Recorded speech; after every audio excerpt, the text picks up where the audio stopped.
Hey everyone, in this quick tutorial, I'll show you exactly where to find your save files and config file for Resident Evil Requiem on PC.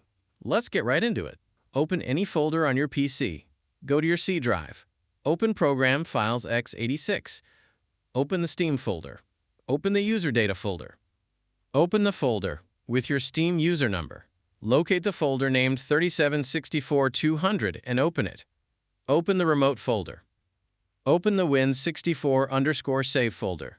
Inside this folder, you will find all your Resident Evil Requiem save files. You can back them up, copy them, or move them if needed. Now to locate your config file, right-click Resident Evil Requiem. Click on Manage. Select Browse Local Files. Now, locate the file named config.ini.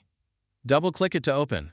This file contains your game configuration settings, such as graphics options, resolution, display settings, and other game preferences.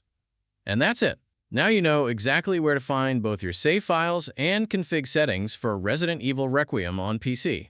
If this video helped you out, don't forget to like, subscribe, and leave a comment if you have any questions. Thanks for watching, and I'll see you in the next one.